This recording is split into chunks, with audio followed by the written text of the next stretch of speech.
Goed, goedenavond heren, welkom op de persbal na de wedstrijd Roeselare-Cercle, de wedstrijd geëindigd op 2-1. José, graag uw analyse.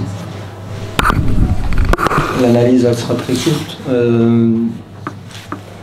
Non seulement on perd 3 points sur le dernier match, où on devait en prendre 3, et on repère 3 points aujourd'hui en 5 minutes, dans un match qu'on contrôlait. Donc voilà, c'est simplement inadmissible.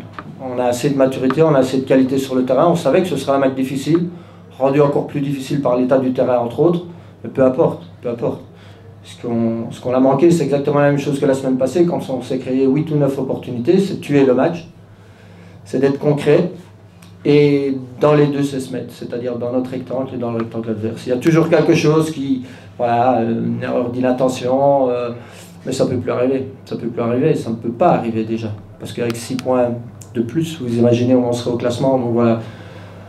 C'est de la déception, ça c'est clair, de la frustration c'est clair aussi, et puis voilà, je suis aussi en colère par rapport à la situation dans laquelle on se met nous-mêmes, voilà. Et je le répète, j'ai assez de joueurs avec maturité pour qu'ils prennent leurs responsabilités sur le terrain, et ils doivent encore faire plus, c'est tout, c'est tout. S'il manque ça, c'est qu'il y a encore des choses qui doivent être améliorées, mais je pense que, voilà, que ce soit en termes tactiques ou en termes de maîtrise, il y avait ce qu'il fallait. Mais c'est pas suffisant, donc il faut faire plus. Voilà, voilà. Et ça c'est très très décevant de constater que notre entame de championnat, ben voilà, elle est déjà entachée de 3 défaites. Donc voilà, il y a une bonne remise en question, elle doit se faire et elle doit être constante, elle doit être permanente dans le futur. Voilà. Et à part ça, félicitations au coach. Merci. Goedenavond iedereen. Dank voor de felicitaties. Goed, ik heb mij ook voor de wedstrijd geëxcuseerd voor de staat van het veld. Het was duidelijk dat dat zeker een rol gespeeld heeft in deze wedstrijd. Te beginnen met de tegengoal denk ik dat Sandro de bal vrij verkeerd op zijn voet krijgt. Waardoor er een duidelijke kans ontstaat. En dan nog eens in de volley ook die bal een rare capriool maakt. Oké, ik dacht dat we in de eerste helft, een vrij gesloten eerste helft gezien hebben. Waar we, laten we zeggen, na 25 minuten toch wel de controle verloren over het middenveld. En daar moet ik mijn collega bijtreden dat Cercle vanaf dat moment wel de controle over het spel had. En dat wij het echt wel moeilijk hadden. Aan de rust had ik gevraagd om Wieser wat meer te vinden in het middenveld. Dat lukte moeilijk. Naarmate de wedstrijd vorderde lukte dat nog moeilijker. Nogmaals, ik vermoed dat de staat van het veld daar zeker tussen zat.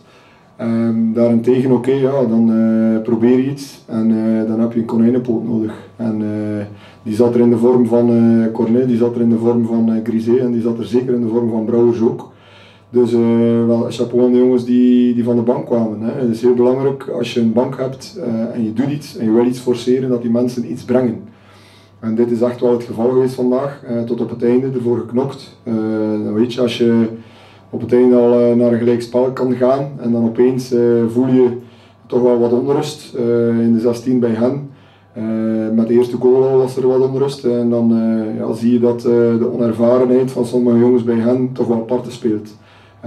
Brouwers daarentegen met zijn ervaring heeft die wedstrijd dan met die penaltyfase, al of niet penalty, kan het niet beoordelen, maar goed, de penalty wordt gefloten dus, en Raf trapt hem mooi binnen. Dus, heel weinig over te zeggen uiteindelijk. Maar in ieder geval, dank aan de groep, moeilijke week gehad.